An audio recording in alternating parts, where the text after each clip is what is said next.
Gente, há alguns meses eu comecei a sentir um cansaço físico muito grande, um abatimento em alguns momentos da minha semana, e comecei a pesquisar sobre isso, cansaço excessivo, né?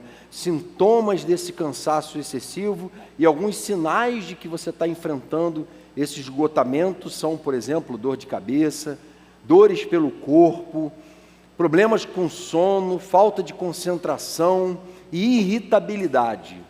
São sinais de esgotamento. Eu falei, meu Deus, mas essa descrição que eu encontrei na internet é a descrição da minha vida, ela me define, né? Brincadeira, eu falei, gente, a verdade é que fui um pouco mais a fundo e descobri que, na verdade, esse cansaço excessivo pode ser fruto também de algumas enfermidades físicas mais graves, como diabetes, problemas do coração, problemas pulmonares, depressão, fibromialgia, infecções, problema na tireoide e por aí vai.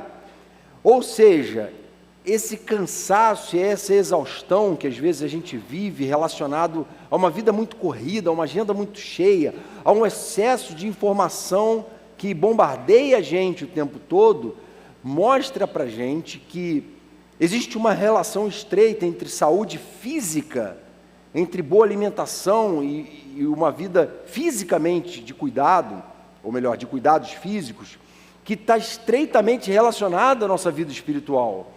Então você pode estar abatido, deprimido, cansado, exausto, desmotivado, porque você não se cuidou bem, não cuidou bem da sua alimentação, do seu físico. O corpo fica doente, ou a alma está enferma por alguma notícia, algum drama que você está vivendo. E você pode ficar com o corpo doente também. Isso é um processo de somatização bem conhecido. E na nossa vida espiritual é assim também, não é verdade? A gente também, às vezes, se não tomar certos cuidados, a gente vai somatizando e a gente vai começando a ficar com uma fé fraca, a fé vai arrefecendo. E não foram poucas as vezes que irmãos me procuraram para falar, Jonatas, eu não sei o que está acontecendo, eu não tenho mais vontade de ler a Bíblia, eu não oro mais, eu não tenho vontade de ir para a igreja.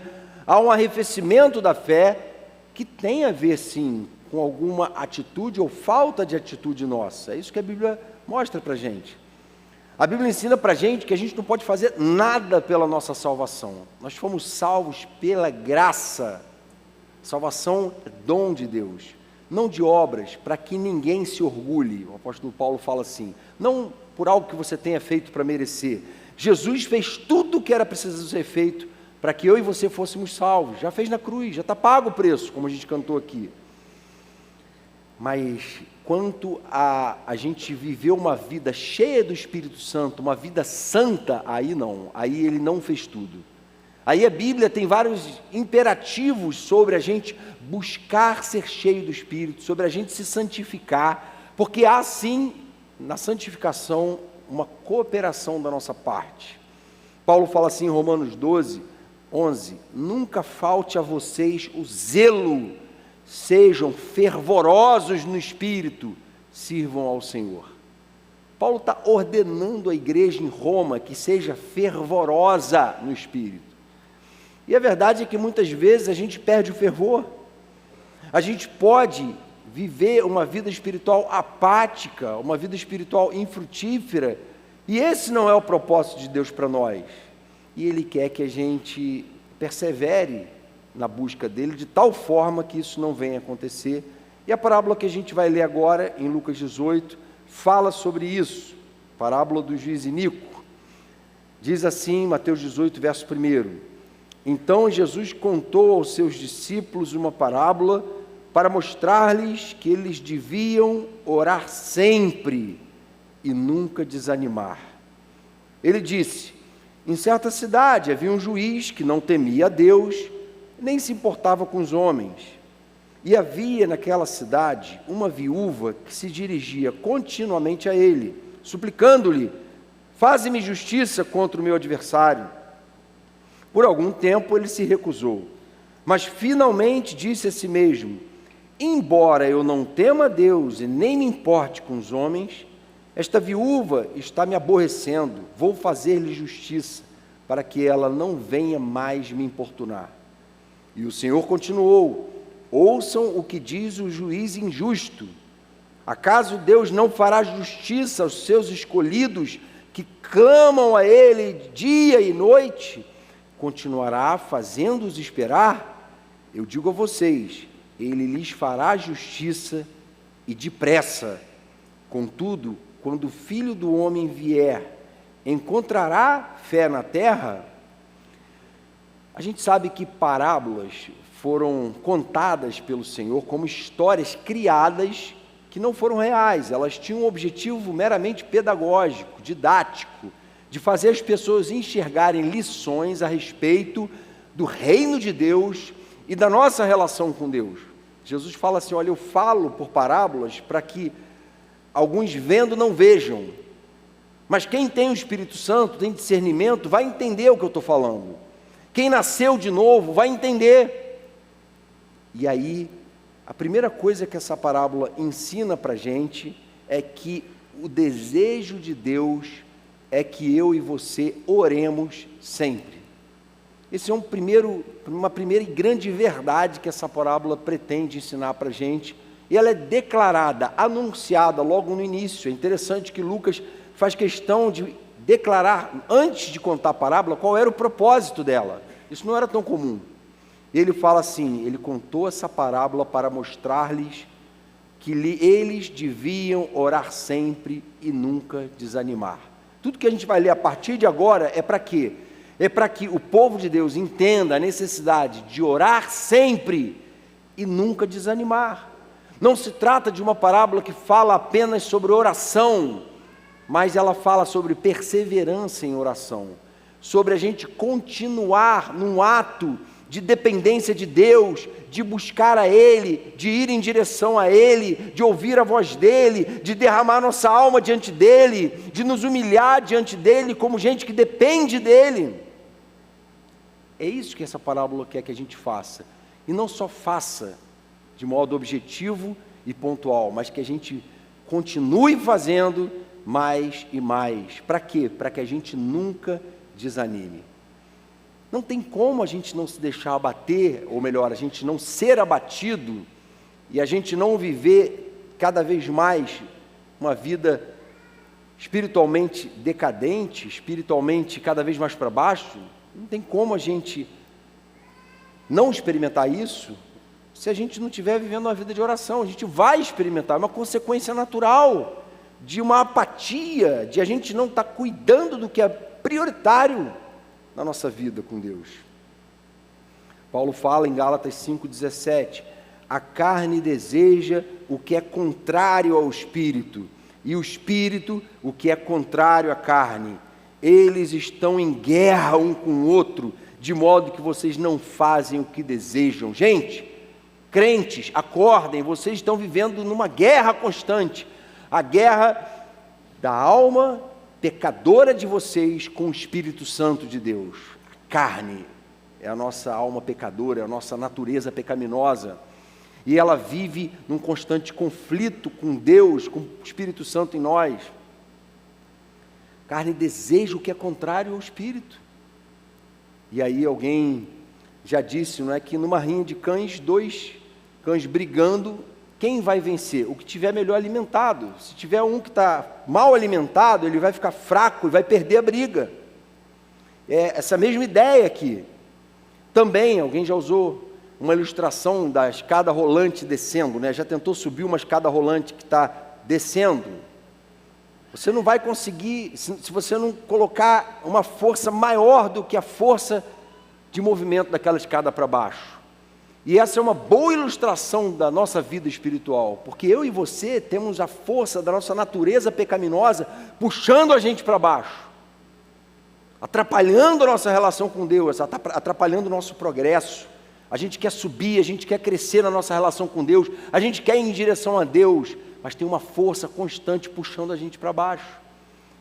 E como é que a gente consegue vencer essa força? Só com uma força maior. Essa força maior você não encontra dentro de você, você encontra no poder do Espírito Santo habitando em você. Aí sim, amém? Essa força está disponível a nós.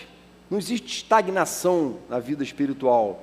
Existe alguém que está se deixando puxar para baixo por essa força, e alguém que está, pelo poder do Espírito Santo, sendo mais rápido do que essa força e superando ela.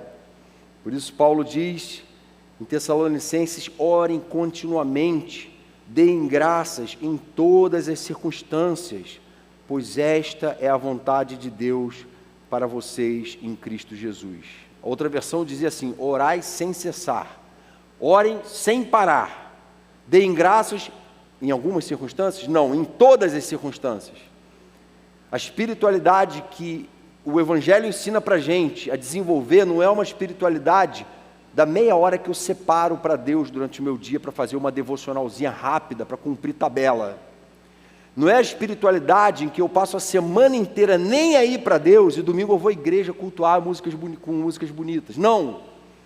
É uma espiritualidade de gente que ora continuamente, que está no trânsito, está orando, está lavando louça, está orando, está lavando o carro, está orando, está trabalhando, está pensando em decisões importantes. Senhor, vai à frente dessa decisão. Senhor, olha o meu coração de novo me traindo. Senhor, olha o desejo de pecar. Senhor, me fortalece na minha luta contra esse pecado. Eu sou teu filho, a minha identidade está no Senhor. Eu não aceito viver subjugado por esse pecado. Eu não aceito essa vida chafurdada no erro. Eu quero buscar essa vida cheia do Espírito sem cessar. Eu quero viver uma vida intensa de oração. E eu não quero fazer isso domingo à noite, não. Eu quero fazer isso todos os dias. Essa é uma busca constante. Orar sempre, sem nunca desanimar. Nunca desanimar. É isso que Jesus está falando. Esse é o propósito dele com a parábola. Foi o que aquela viúva fez. Ela não se conformou no fato de o juiz não responder a ela. Ela insistia, ela persistia, ela perseverava. E muitas vezes a gente sucumbe, não é? Capitula diante da adversidade.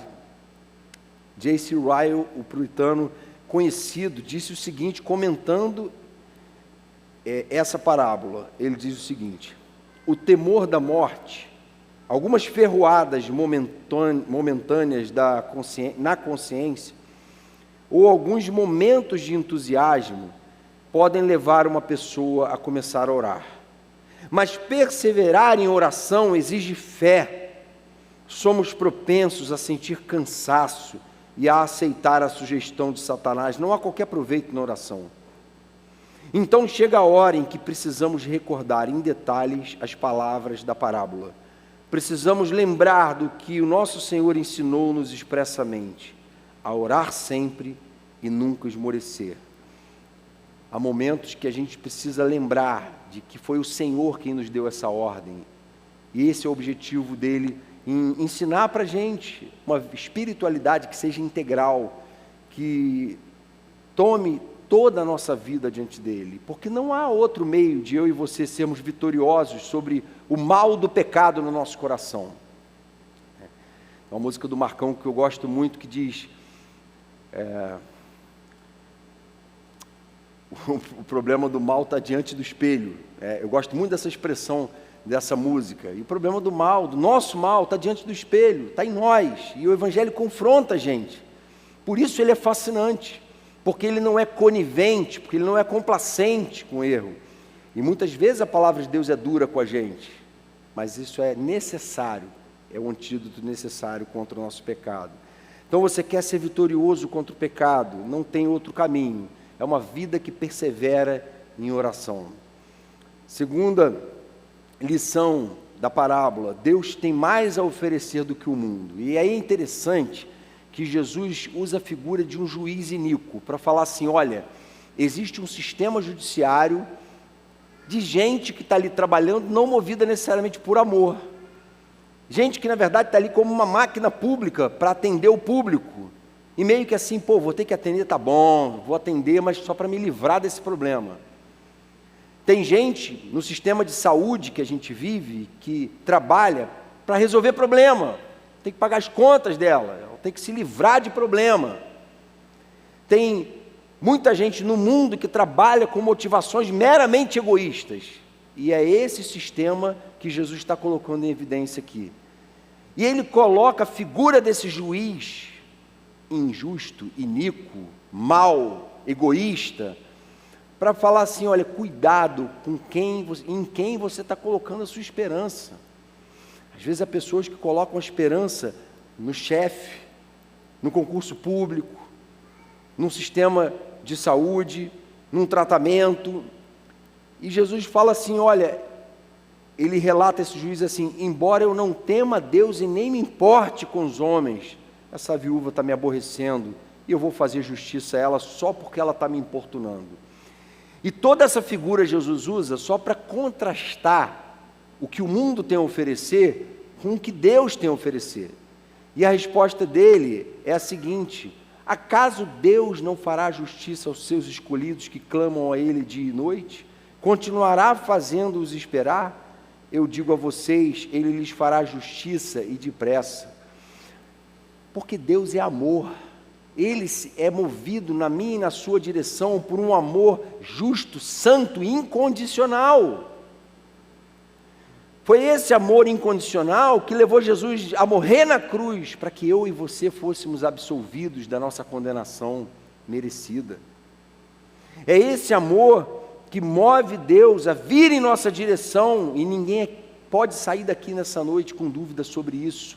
Não importa o que você esteja vivendo hoje, Deus está atento à sua causa e está se movendo na sua direção. Amém?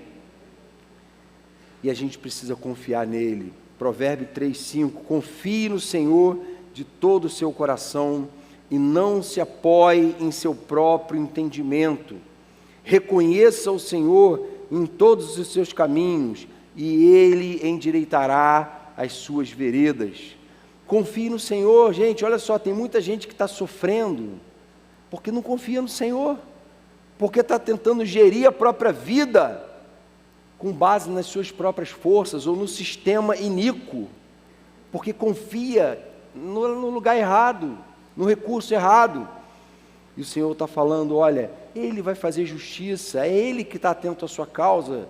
Gente, se a gente não crê nisso, qual é o nosso diferencial em relação ao mundo?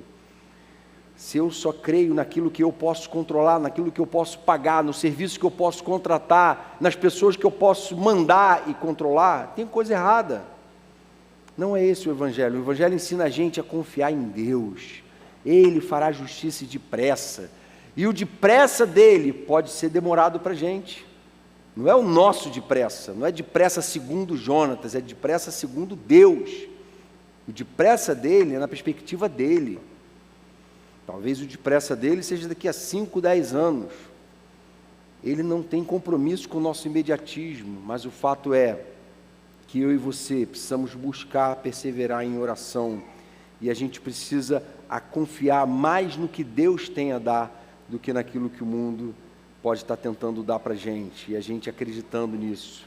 E em terceira lição que eu tiro dessa parábola aqui, está no verso 7, é que Deus está em busca de uma fé que se tornou rara. Jesus conclui a parábola dizendo assim, olha, eu digo que Ele fará depressa, contudo, quando o Filho do Homem vier, Ele encontrará por acaso fé na terra? A grande virada aqui é a seguinte, vocês muitas vezes acusam Deus de não estar respondendo ao clamor de vocês, do jeito que vocês querem, no tempo que vocês querem. Mas será que o problema não está na forma como vocês estão enxergando todas as coisas?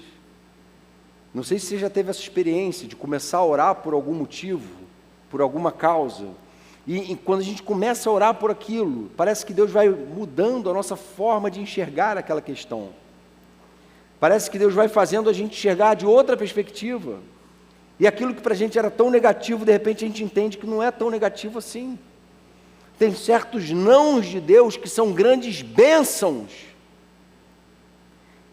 E certas vitórias e conquistas que a gente tem nesse mundo que podem se tornar grandes maldições na nossa vida.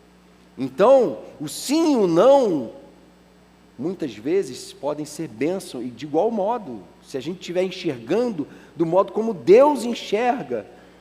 Só que para isso a gente precisa exercitar a fé.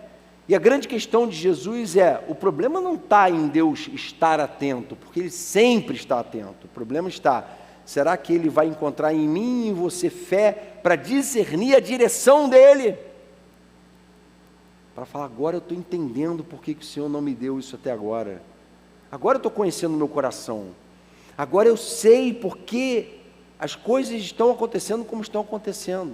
Mas quem chega nesse discernimento? Quem tem vivido uma vida de oração sempre, sem nunca desanimar.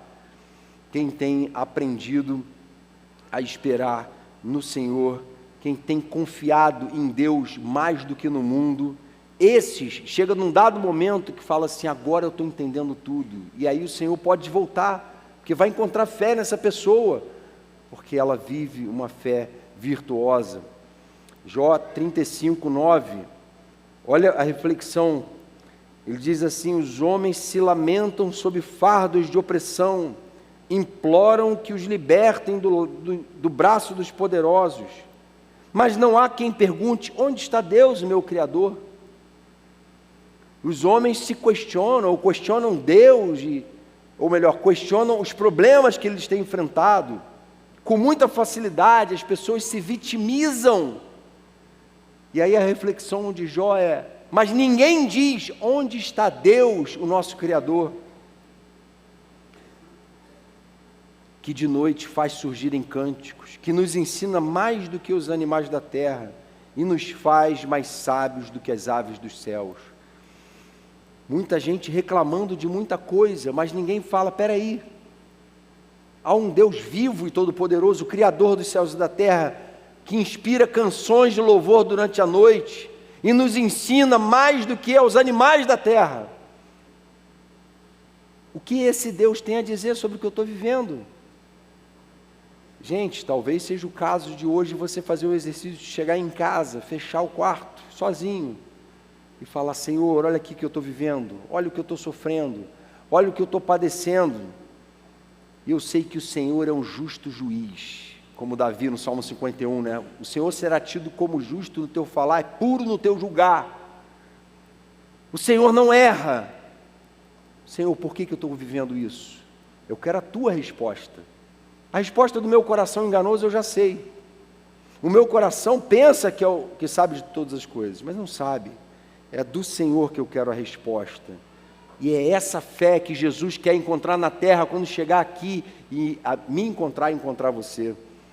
Ele quer nos encontrar com uma fé completamente confiante nele.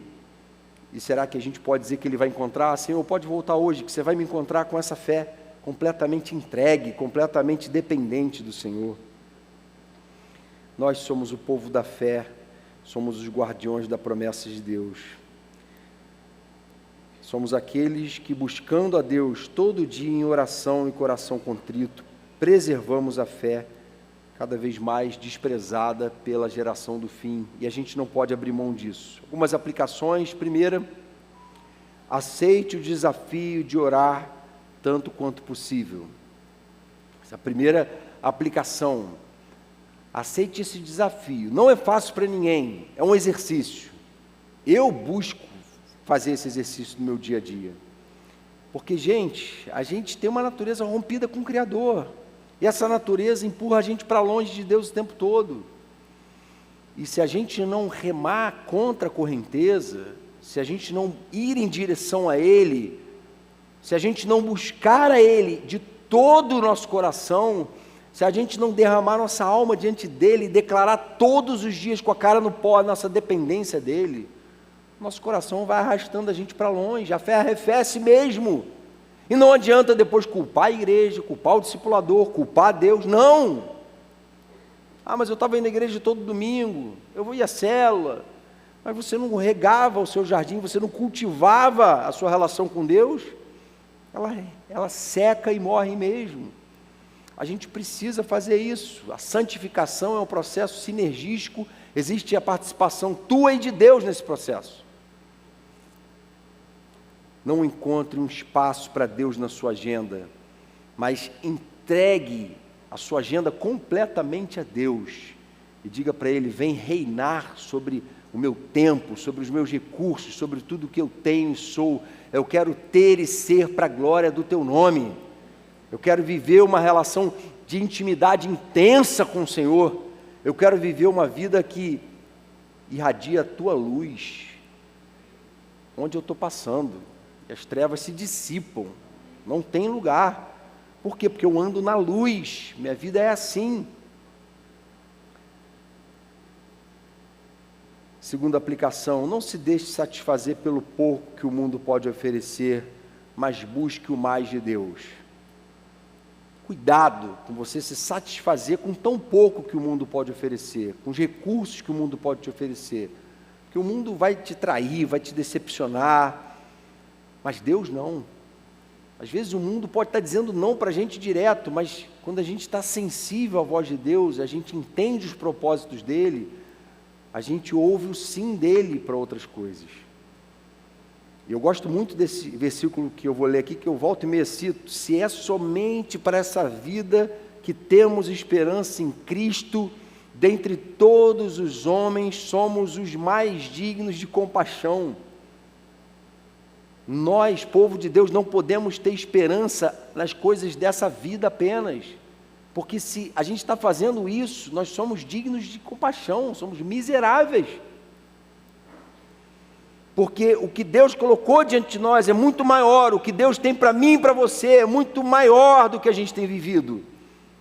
Deus tem muito mais para a gente, uma vida muito mais abundante, mas essa vida não vai ser experimentada por gente que não tem aprendido o dever de orar sempre e nunca desanimar. Não vai ser. Quem não tem feito essa busca vai desanimar sempre e nunca orar. Essa que é a verdade. E aí, a palavra ensina: cuidado, nossa esperança está no Senhor, e Ele é que enche a nossa vida de sentido, de propósito. É exatamente em lugares onde essa justiça secular e humana funciona melhor, que muitas vezes as taxas de depressão e suicídio são mais altas. Como é que pode? Altos índices de saúde social de um certo país, e aí os índices de suicídio e de depressão acompanham essas taxas, crescem também junto. Qual é a lógica disso? A lógica disso é: o juiz iníquo não vai dar conta da minha e da sua demanda existencial. Só o justo juiz, que é capaz de satisfazer todas as nossas demandas. Amém? As maiores conquistas sociais que o mundo pode conhecer não são comparadas com o que Jesus Cristo fez por mim e por você na cruz do Calvário, redimindo a gente do nosso pecado, purificando a gente e chamando a gente a uma vida nova, como nova criatura na presença dEle. Terceira aplicação: certifique-se de que Jesus encontrará fé em você quando voltar. Esteja certo disso. Senhor, pode voltar hoje, porque o Senhor vai encontrar fé em mim. Senhor, eu não desejo nenhuma conquista nesse mundo aqui mais do que estar face a face com o Senhor em glória. Eu não desejo nada nesse mundo mais do que viver hoje na tua intimidade. Essa é a minha grande aspiração nesta vida. Por isso, Levítico fala: mantenha-se o fogo ardendo continuamente sobre o altar, a chama não deve se apagar. Os sacerdotes têm que ir lá todo dia e botar lenha, não pode deixar esse fogo se apagar, ele tem que ficar 24 horas aceso. Tem que se cultivar essa relação de intimidade com Deus. E aí, você pode dizer que tem cultivado essa relação com Deus, cultivado essa fé? Tem investido na sua relação com Deus? Paulo fala em Romanos 13: chegou a hora de vocês despertarem do sono, porque agora a nossa salvação está mais próxima do que quando cremos. Agora é hora de despertar. Essa semana é a semana da virada, mas não é a semana da virada na política que importa para a gente, é a semana da virada da nossa vida diante de Deus. É a semana em que tudo tem que mudar na nossa vida, que eu preciso sacudir a poeira da minha vida e falar: Senhor, eu quero passar limpo a minha vida diante do Senhor. Eu quero ser fervoroso, eu não admito uma vida espiritual morta. Eu não admito viver sem desejo pela Tua presença, sem desejo pelo que é santo, sem amar a Tua palavra, sem querer me deleitar nela todo dia.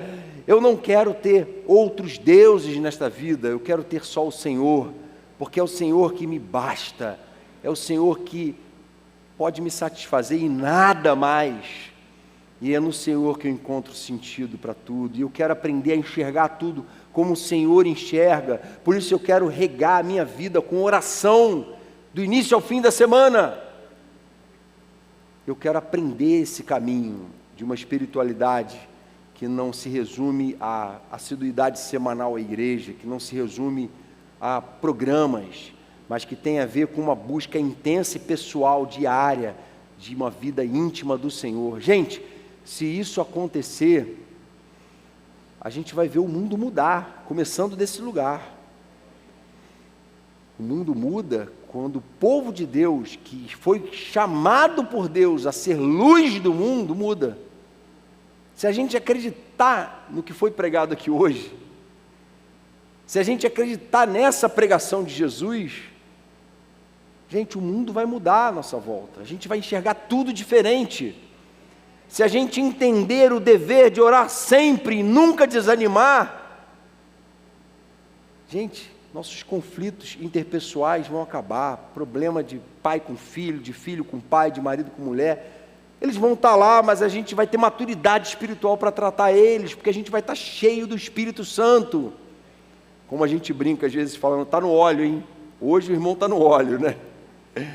Está no óleo, é essa bênção do Espírito Santo que vem dando sabedoria para administrar crises, conflitos, e a graça de Deus se derrama e tudo vai se transformando à nossa volta. Vamos pedir ao Senhor assim?